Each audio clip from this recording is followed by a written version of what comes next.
John? Hey, Rob. Yes. Hi, good morning. I'm well, how are you? Oh, I'm doing great, thank you. You know, we're actually neighbors. They live over here on... Well, we might not be neighbors because I was crashing with a friend, but for the evening. But I see. You're definitely neighbors with a friend With your my friend. bud. All right. Any fun plans for today? I'm gonna go home. I'm going to shower, and then I'm going to get ready for Pride Fest. Cool. Okay. Yes. I didn't know that was today. You know, that's so funny. Everyone keeps telling me that. They're like, wait, isn't it supposed to be next weekend? Yeah. It's like, it seems like it's earlier this year. I'm like, everyone's been telling me that. I'm like, yeah, that's interesting. Because I know the Pride Parade is always like the 25th or the 26th of the month, right? Yeah. So it's like, yeah, that only makes sense that Pride Fest is the week before. But everyone keeps saying, no, it just seems like it's a little early. Sure. But I think they did the same thing with St. Patty's Day. Like they did the parade in the river separate. So to separate it out. And it's, maybe it made sense. I don't know. I mean, I definitely cut down on the crowd. Yeah. Because I remember, like, usually when they do both at the same time, the traffic downtown it's crazy. Yeah. I was like not looking forward to being a driver that day. Yeah. I had to work that day, and I was like, how am I gonna get home? Yeah. This is ridiculous. Oh no. What do you do for work? I'm a chef. Ah, very Yes. cool. I'm a pastry chef. Yep. Pastry chef. Very Yes. cool. How long have you done that? Oh God, it's been maybe 13 years. 13 years. Maybe. Okay. Yeah, 13 years. Wow, very cool. Yeah. Did you just kind of fall into it, or did you just say, I'm going to school, this is what I want to do? I kind of fell into it. I went to school to be, I got my degree in culinary arts, but it was like pastry kind of just fell onto me because I had a really good executive pastry chef, and she really took a liking to me and kind of taught me everything that she knows, and kind of just like adopted me as like her little brother. So Oh, wow. she her name was Josephine, and she was amazing, very talented. Nice. And she just saw something in me that I guess at the time when I was younger really didn't see in myself, and she just kind of took me under her arm and was like, no, I'm gonna teach you about all this. I'm gonna teach you how to do all this stuff. Wow. And then she ended up leaving. We were working at this hotel. She ended up leaving, and then it only made sense that they promoted me. Wow, sure, because you were her protege. Yeah, because it was like literally the two of us. So they were like, well, the position's open if you want to take this the position. I was like, I'm so young, I don't know what I'm doing. Sure. And they were like, well, it's fine, you might be young, but like you know everything, and we don't mind giving you the title and the money. So it's like, okay, that's great. That's wonderful. Yeah. Sometimes those little strokes really help out, so that's cool. Yeah. And that was 10 years ago, or? That was similar like 10 years ago, because I think like I had spent 3 years just regular and savory cookery. Yeah. And then when she came along, I completely transitioned to pastry. Oh, interesting. And do you think pastries are where you want to stay with, or do you want to learn more and expand, or? There's always room to learn. That's the one thing that I do love about being a chef, is that you can always learn something new. Like there isn't just like, there's always a way to perfect a technique, right? There's always a way. No one's perfect with everything that they do. So there's always opportunities to learn. I'm still learning how to work with chocolate, which is really interesting. Because it's more chemistry than it is actual like. But I guess that's what pastry is. It's like being a scientist. Yeah, absolutely. That's why I always say cooking is like art and science that you can eat. Absolutely. Yeah. It is art and science that you can eat. You're absolutely right. Yeah, I love it. I'm a terrible pastry anything. But I'm like a painter when it comes to food. I love it. I'm just like, I'll smell the ingredients. I'm like, okay, let's make something out of this stuff. And I love to get in there. I like a little mole, and like I make like old spicy stuff. Like I really love it. Yeah, it's definitely. I think the one thing that I'm still learning is like vegan pastry. So it's very interesting because you're using during the pandemic, I converted to plant-based. Okay. So like I'm completely vegan. So like having to relearn all of the things, all of the techniques, all of that stuff over. Sure. But try to change a lot of that to make most of the products like vegan. Yeah. Has been like really interesting. Oh, absolutely. And it's been a lot of trial and error. Sure, yeah, because you're missing the great emulsifier of butter, right? I mean, butter is so much in all baking. So it's been very interesting trying to make vegan croissants. Because in order to make a croissant, it's a certain type of butter that you're supposed to use. And it has to be cold, right? And you have to blend it has. It's very interesting because vegan butter is really hard to deal with once it loses its initial shape. Oh. So like you can buy, like, for example, the vegan butter has regular butter has a certain like fat content, right? And the fat content is what you want. So when you're making croissants, you use this certain type of butter. It's very different because you're going to get a different texture. You're going to get a different mouthfeel when you're using vegan butter because it doesn't have that same fat content. Sure. Or it doesn't like have the same like milk, like the evaporation of like the fat of the milk leaving the butter, right? Sure. And it's just it's very sciencey and it's very interesting, and that was definitely a trial and error of like different types of vegan butter. Sure. Not all butter works. Not all vegan butter is the same. Right. Depending on how they're making it and what it's like, because it's usually like a nut, right? Is that what they're using? So you can use cashew milk to make vegan butter. You can use, I think you can use different types of avocado. You can use different types of oils to create butter, like a certain type of vegetable oils that you can use butter. I've seen butter being made from like avocado oil, which is really interesting. But most of the plant-based that I work with that I think works really well is like nut-based butters. Okay. Yeah, and those tend to be a little more effective for the right consistency. They do, because a lot of, if it's an oil base, they don't tend to work well at room temperature. Sure. Oh, because of the oil, right. I made vegan Pop-Tarts once, and God, it was a 2-day process. It was just a mess, and I remember I was ducking in and out of the cooler with the dough because the butter just wouldn't solidify. Oh, okay. We ended up getting a really decent product, but we ended up like trying to come up with a different method to like try to make them vegan, because the butter that we were using it was some vegetable oil based butter. It was more like margarine. It was not working. It was not working at all. No. And so the place you work at lets you kind of do this level of experimentation? And I did a lot of it during the pandemic. I had nothing really else to do. So I was experimenting with a bunch of things. Yeah. And then being able to show people like what I learned or what I like came up with. Like I remember after the pandemic, I got a new job and I had to do a tasting. And they were like thrown away by like, I was like, all of this is vegan? I was like, yes. Wow. I think I did like it's a vegan croissant, vegan rolls. I think I did a vegan bagel. And then I did the infamous vegan Pop-Tarts. It was a vegan quiche or something. This was like several years ago. Sure. And I don't even remember like half the things that I did. I think I did a vegan panna cotta, which is very interesting. Okay. They were just blown away, but it was like, all this is like none of this is any animal product. I was like, none of it. That's great. Wow. None of it. They were very impressed. Yeah, I bet.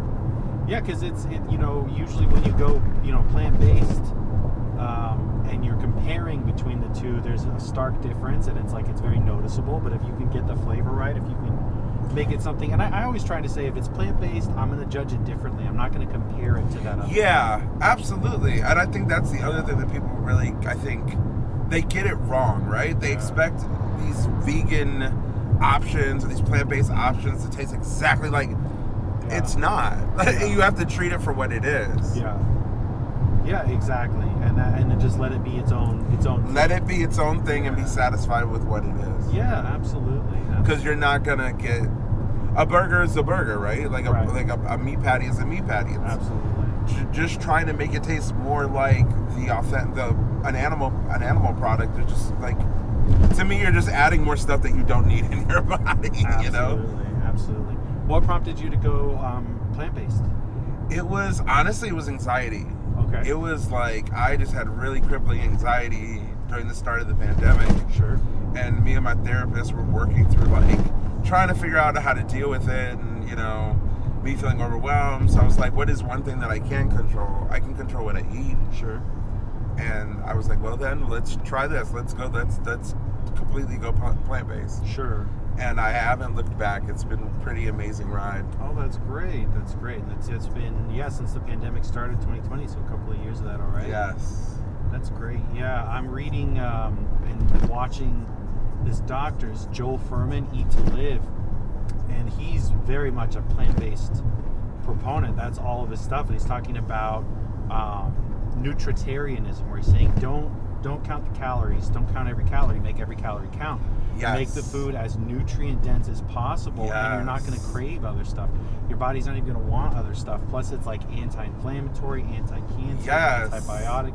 And he's, such a zealot for it. Really, really great stuff. He's on PBS. No, and it's true. Like, if Yeah. you can make products if you can make things that are just like as nutrient dense as possible, then it's Yeah. like, who cares about the calories? Right. You're getting all of your nutrients from this food. So And your body eventually says, I don't want any more. I'm fine. well, I'm good. right, Yeah. because it's full of nutrients. Yeah, exactly.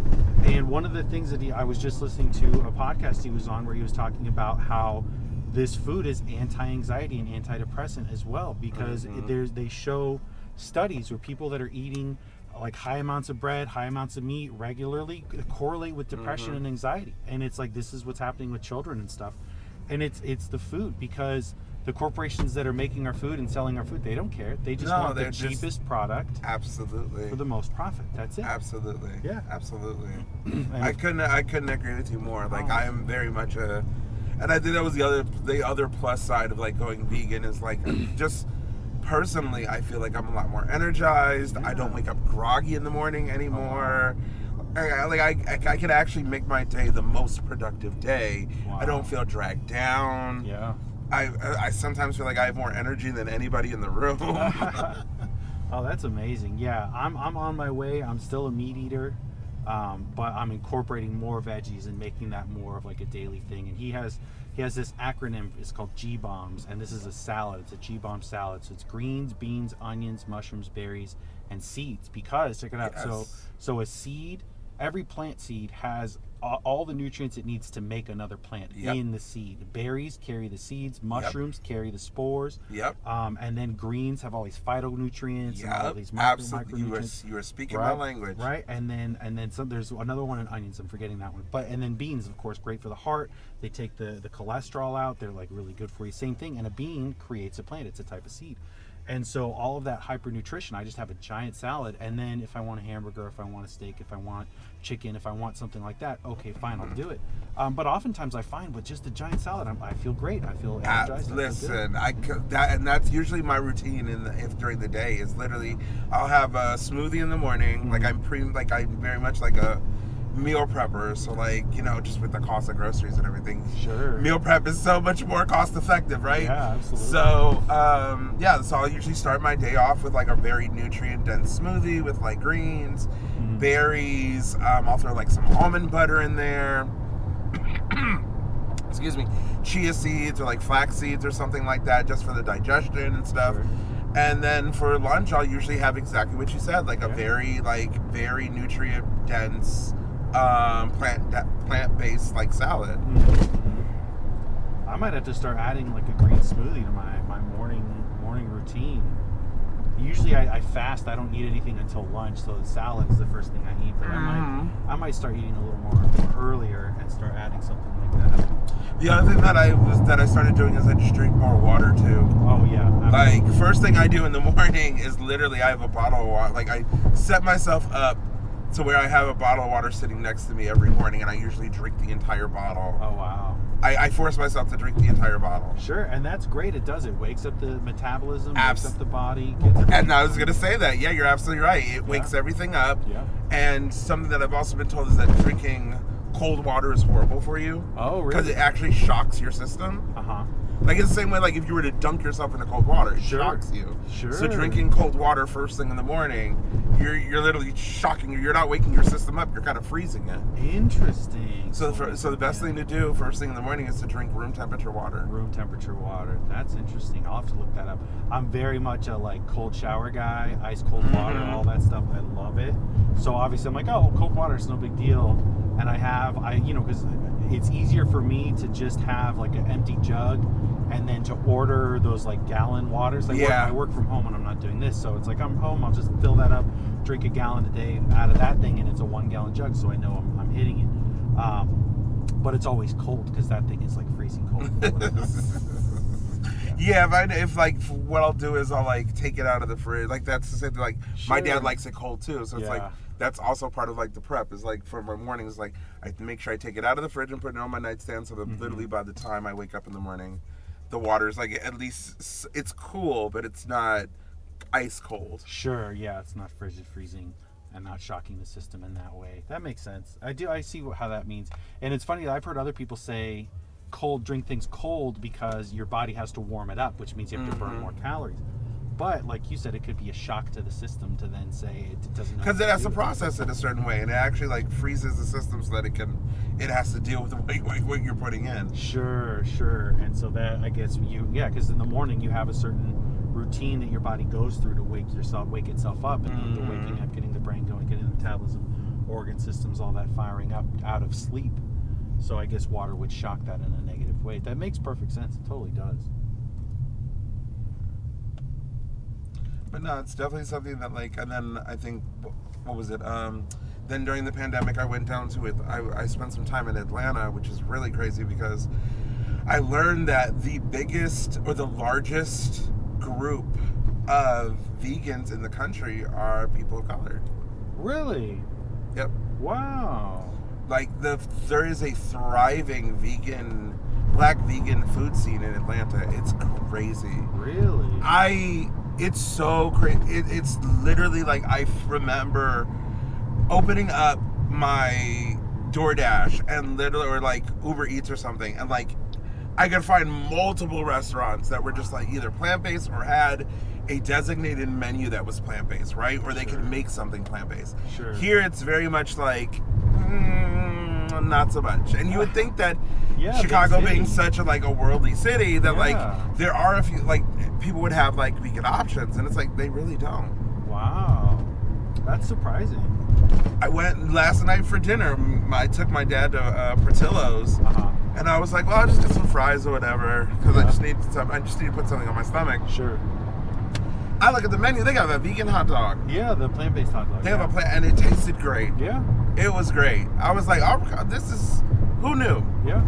So I was like, maybe the world is changing a little bit. Oh yeah, they're getting there. But they're getting there. But Atlanta is just so far, like, advanced as far as like their thriving vegan scene. It's crazy. That's amazing. Yeah, I went to Atlanta. I just did a road trip down there. I think last year, with the pandemic years, it was either last year or the year before. I don't remember. But just to get out of the house to go somewhere, and so we went to the Coke factory. Okay. And then kind of drove around, and like I was talking to somebody online on like a dating app, and they were like, "Oh, I'm from Atlanta." I was like, "What do I do? Where do I go?" So they told me a couple of spots to try, and I was like, "Okay, cool, we'll do this." But I was only there for a day. I know for Atlanta, you got to give yourself a couple of weeks to really see. Yeah, you gotta give yourself a couple of days. Yeah, definitely a couple of days. Yeah, you can't just go and come back in a day. But so now I know about the plant-based scene. I'm definitely gonna. There's a handful of restaurants that are there's just one restaurant on Peachtree Street called the Sunflower Cafe. Okay. And they do this really crazy thing where they take cooked Brussels sprouts and then they deep fry them. Ooh, okay. And then they cover them in like chili sauce. Ooh, okay. That sounds really I would have never had thought that something like that would taste so freaking good. Sure. But it was so good. It's like I literally was like, I have to recreate this because I never would have thought fried Brussels sprouts were going to taste so good. Sure. And then the fact that they drench it in, like, they coat it in, like, the chili sauce, almost like it's like orange chicken, kind of. Sure. That's the way it looks. When Okay. when it's served to you, it looks a little like orange chicken. Okay. But it is immaculate. It's so good. And the portion that they give you is huge. Uh-huh. So it's literally, you can eat this as an entree. This really isn't an appetizer. Wow. But no, that I went ham on it. I was just like, I remember the 3 or 4 times that I've gone there. I've always ordered the fried Brussels sprouts. You go there for that, and you got it on the menu. That's great. Yeah, it sounds amazing. I love Brussels sprouts, and I love spicy food, so that's just like a good combination. Sounds like. What are some recipes you're working on or want to work on? What's something you'd like to convert? I think the biggest thing for me, I can probably make it's texture wise. It's like most vegan products do not have the same texture as their counterparts, right? So like really for me, it's like trying to create the right texture so that you can fool anybody. Sure. Right? It doesn't have to taste the same, Right. but I want it to have very similar in texture. Sure. Because if you can get the taste, even if the taste is different, if the texture's right, then it's like people aren't really going to notice. People really won't notice it. But if the taste is off and the texture's off, people are going to notice it. There's something different about this. Sure. That makes sense. So a lot of I think the one thing that I'm working on is wedding cakes. Ooh, okay. Because chiffon cake is a very it's a cake that's based in like eggs and eggs, Sure, right? Like it's an yeah. egg-based cake. Right. So trying to figure out a way to make chiffon cake without eggs. And I've had some successes with like just hydrogenated oils and like other things, but the texture is still not right. Sure. It's just not right. Interesting. Chiffon cake is very light. It's very airy. It dries out really quickly. But like it just has this very light texture, light like airy texture to it. And I still haven't been able to figure it out, but I'm gonna figure it out. I'm gonna figure out how to make this work. Sure. Yeah. Put the work into it. Just try different things. I mean, that's all baking was in the first place. People just said, well, I have eggs, I have butter, I have cream, and there's no TV because it doesn't exist yet. Right. There's nothing but time. So let's just try 18 different versions. So that's just what you do now.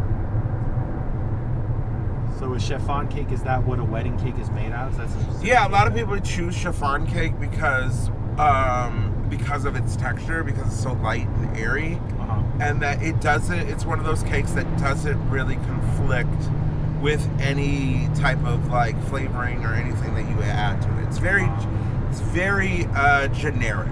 It's Okay. it's a very generic type of cake to use for wedding cakes. Interesting. I had no idea. I guess it makes sense. I never would have thought, but of course there's a specific cake for it. I mean, you can definitely ask. I mean, like, if you want yellow cake for your wedding, then I mean, like, you want yellow cake for your wedding. You know what I mean? Sure. But the base, like, I've been doing wedding cakes for about 5 years now, and like all of it is usually chiffon Okay. because it's just so neutral. Sure.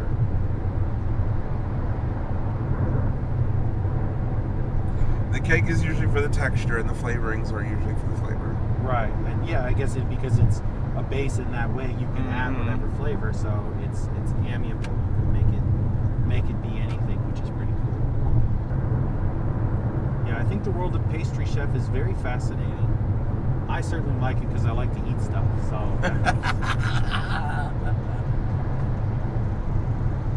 It's like, yeah, it's been very, like, I love what I do. I really do.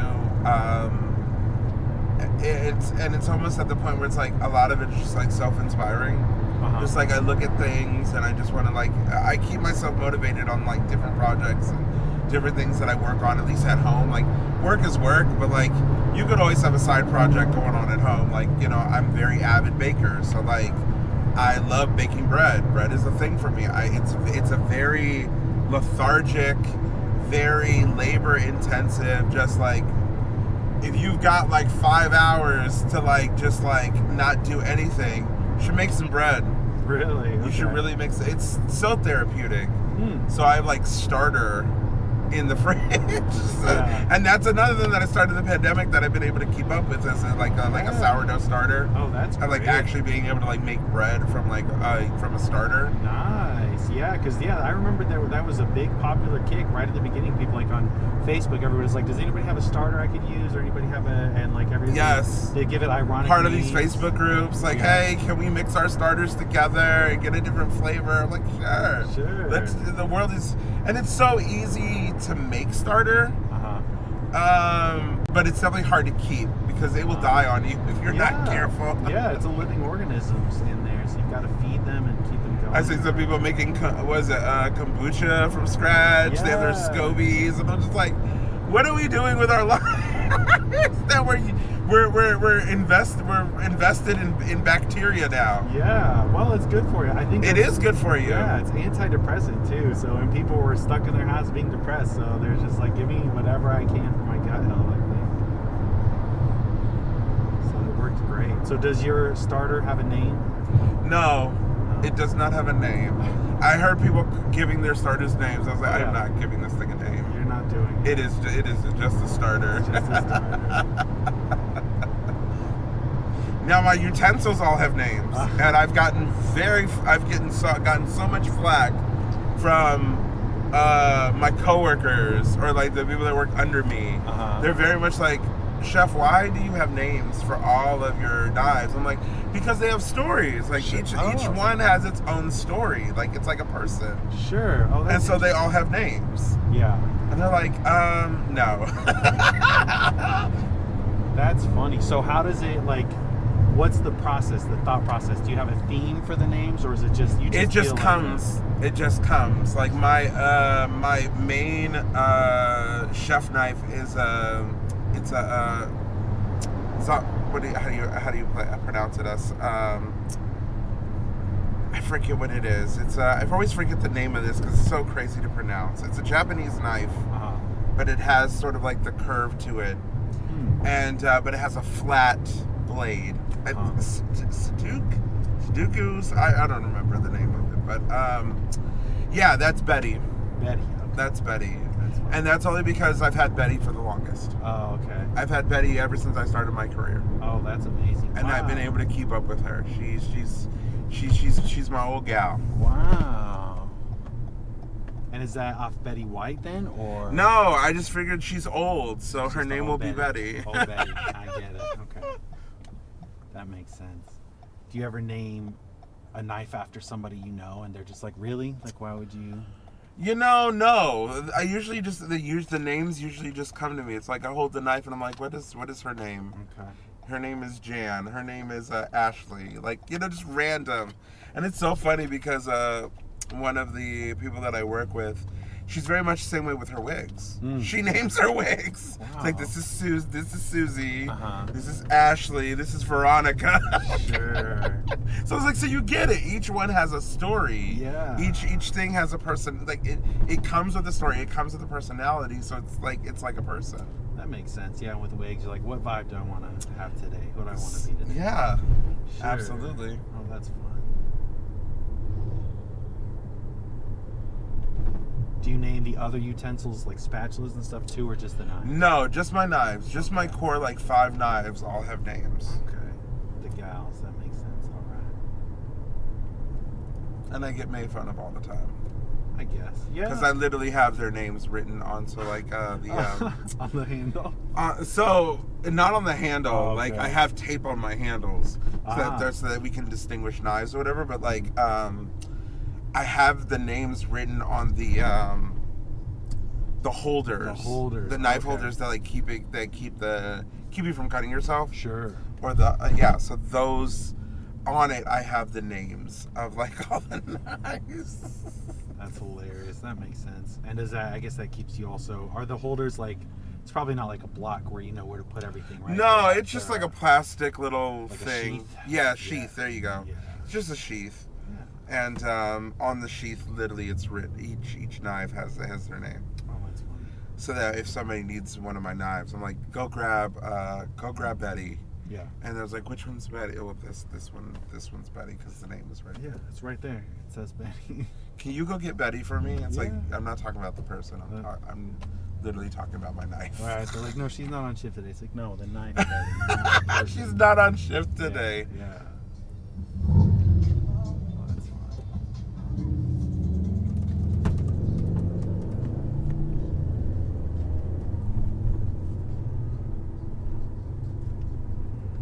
I told myself eventually one day I'll calm it down and I'll go into teaching. You think 'Cause so? I love teaching. I love being able to provide knowledge to people that just don't know. Sure. Because I'm very much a person of like, who has time to gatekeep? Right. Like, why gatekeep? Yeah. What's the point of it? Of course. You're gonna die. Like, you're eventually gonna leave this planet, Yeah. and you're gonna die with all this knowledge, and it's just a waste, Yeah. right? How you create legacies, you share, you make seeds, right? Like you literally water you plant seeds, and you watch them water, and you cultivate, right? Yeah. That's how you create legacies. So I'm like I was like, well, maybe one day after I've kind of calmed down a little bit, maybe I'll go into teaching. Sure. No, I think that's great. You pass it on, and that's how you have a profession or an art style propagates. That's how it adds to it, right? Maybe the stuff you teach someone inspires them to make something revolutionary. Because that's how it was with me. That's how I learned. I had somebody that really took a liking to me and taught me everything that she knew, right? Sure. And I take real value in that because my career would be completely different had I not met her. So right, yeah. See, and that's exactly it. So you want to do that for someone else? I think that makes sense. So do you want to teach specifically pastry chef? Or? I think whatever. I have history, like I've been in this industry for a long time, so I know a lot about everything. I have a general view of everything. It does, as long as I'm as long as I'm in the capacity where it's like I can just simply pass on kernels of knowledge that that people wouldn't think of, and just be like, oh, I didn't even think about it like that. It's like, sure. Do you have an idea about what your teaching style? Are you going to be like a Gordon Ramsay, like, this croissant is trash, get this out of here? No, I don't think I would ever be that. No, I don't think that's in you either. I would just be like, okay, let's compare and see why this one has this and why this one has this. You know what I mean? Like, sure. Very like, okay, this is good, but where can we improve? Sure. Because that's essentially the art in the first place is this is good, but how can we make it better? What can we do different? What can we do differently to make it better? Yeah, that's what I love about cooking. Whenever I'm making something, once I taste it, I'm like, okay, what could I add to it? What could I take away? What could I change on the proportion? Absolutely. Yeah. See, and that's the art and science of it. And then if it tastes better, great. If it tastes worse and you're like, oh, that was a mistake, then you can just order something on Grubhub. Yeah, I remember way back in my earlier culinary years, learning how to roll croissants, and I remember just practice makes perfect, right? And like, how can we my chef would roll one, and then I would roll one, and then she'd literally take me next. She'd literally like, okay, well, how can we make this better? Like, look at mine and look at yours. What did I do that you didn't do? Sure. And then it's like, okay, well, here's what we're gonna do. And literally, she's like a 5 foot nothing, just a small little woman with these delicate hands, and here I am with these massive hands trying to roll croissants very delicately. Sure. But you figured it out? I figured it out. I might have big hands, but they are very light. I can control the weight of them. That's great. Wow. Yeah, that's so interesting. Yeah, because you have to be in even the pressure at how you're actually combining the ingredients, not just that they're combined, but how they're combined and the layers at which that's involved, and that's going to affect what the feel of it is going to be, what the consistency of the item is going to be, whatever you're cooking. Piping was another one. Piping skills, like learning how to pipe. She'd literally put up a sheet tray, I put a sheet tray, and we would grab some buttercream, just buttercream, whatever, just some regular buttercream. Sure. And we'd fill bags. We'd fill like a bag up, and we'd race each other. Oh, okay. And we would race each other, and the point of it was two things. One, who finished first, but two, the accuracy of what you were doing and the accuracy of the piping. Like, Sure. how good it looks. Right. And how fast can you do it. Yeah. And then she would scrape the sheet, put it all back, and then be like, now do it again. Yeah. Now do it again. Yeah. Now do it again, right? So it got to the point where literally we were finishing at the same time. Oh, wow. Because I was going so fast and my accuracy improved. Sure. Because I was doing it all the time. Right. Yeah, that makes sense. And so it's almost like a game, but it's also a skill, and that's it. Through repetition is the only way you're really going to learn something like that. Because she was like, one day when you're building these wedding cakes, you're gonna take value in the fact that, like, you can pipe really accurately, but you can do it very fast. Sure. Because those wedding cakes take forever. They literally take like 3 or 4 days to make. Wow. Yeah. Oh, wow. They take, depending on the design, depending on like what people want on it and things like that, wedding cakes can take anywhere between 3 to 5 days. Sure. Wow. I had no idea. And that makes sense. And then I know certain types of frostings and creams, like a buttercream, can be temperamental with how you are in the temperatures. You have to keep it in a certain place. And if you make it, so here's the thing. Okay. If you make buttercream the right way, it will stay at room temp. Oh, really? It will not melt. Okay. And because we would have buttercream in just like Cambros, like giant 12-gallon Cambros Okay. of homemade buttercream. And as long as you wipe the edges and keep the edges clean and keep it airtight, you can keep that for at least 2-3 weeks. Oh, wow. Because it's nothing but butter and air. Yeah. It's butter, air, and sugar. Sure. All natural preservatives. Right. So as long as you keep the canister clean and keep it airtight, you don't have to worry about bacteria. Sure. So you can keep buttercream just at room temperature and it will not melt. Now, if it gets a little hot, now, I will say this much: room temperature buttercream works better than cold buttercream because it's like a solid mass. Sure. But what you don't want is like to be working in a very hot environment where literally your buttercream won't stick to anything, Right. Because it's melting, right? So if it's a room temperature, if it's room temperature, buttercream should stay. If it's above room temperature, it will start to melt. I see. It will start to break down. Sure. That makes sense. It's butter, so it can only do so much. Being butter. Are there vegan buttercreams out there?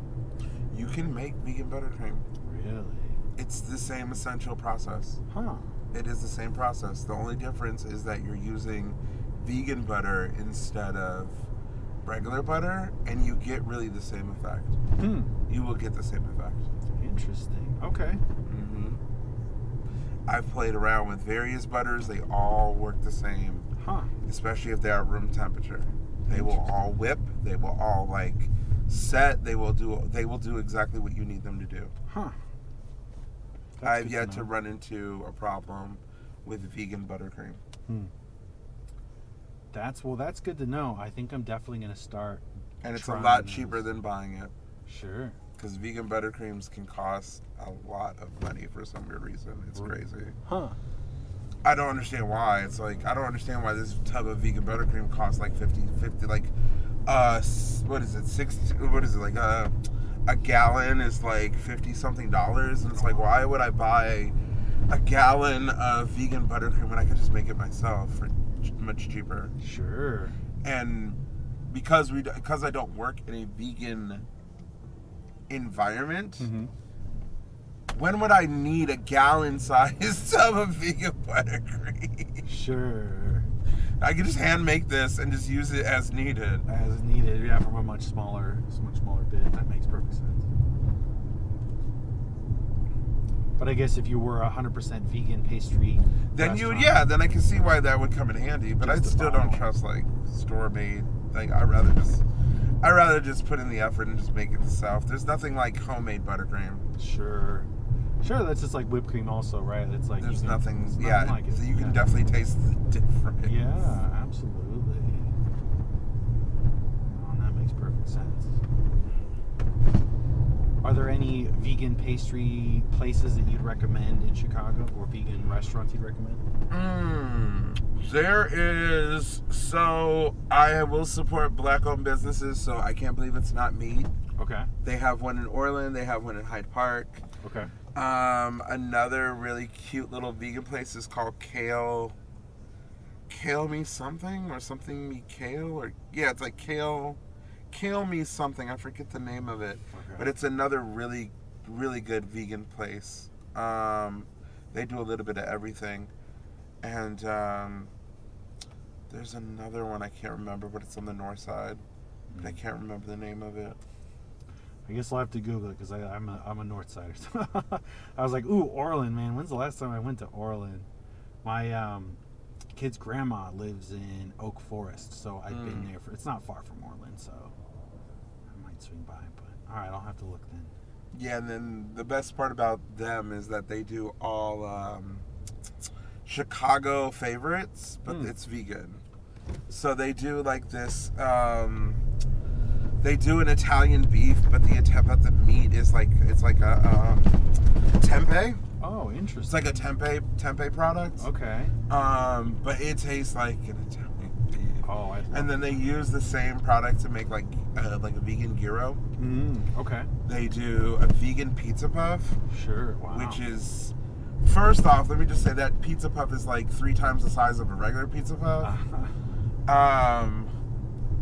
But it's like, it's all vegan. Like, it's vegan puff pastry. It's like, the whole product is like vegan. I'm just like, this is amazing. That that to me, that is really cool. Is like when you can actually like work with like products that aren't intentionally supposed to be vegan. Like, puff pastry is not, it's nothing but butter and dough. Right. So it's like very similar to croissant. It's like, how is this vegan? You know what I mean? And still have the same flaky kind of texture. You know, it's really, their food is really good. Sure, that makes sense. Wow. Okay. Oh, that's what it was. The Chicago Diner. Chicago Diner. The other place was the Chicago Diner. I love the Chicago Diner. Okay. But you have to make a reservation. That's the only downfall. You can't just walk in. Can't just walk in. So You have to make a reservation in advance. And are they entirely vegan, or is it? They're entirely vegan, and their shakes, their vegan shakes their milkshakes are to die for. Really? Because I would drink one, I'd be like, "Are you sure? Yeah. Are you sure this is vegan? Because this tastes like a regular milkshake. This is so good." Oh wow. And so we use like cashew milk, we use almond milk, and we use plant-based ice cream, and I'm just like, this is phenomenal. This is so good. But if you ever go to the Chicago Diner, you have to have one of their shakes. They're delicious. Yeah, I'll have to make a reservation, it sounds like.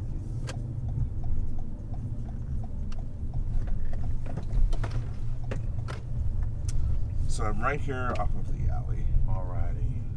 Thank you so much. Yeah, Rob, this was great. Thanks for the conversation. This was so of course. fun. You enjoy the rest of your day. That's the plan. You as well. Thank you.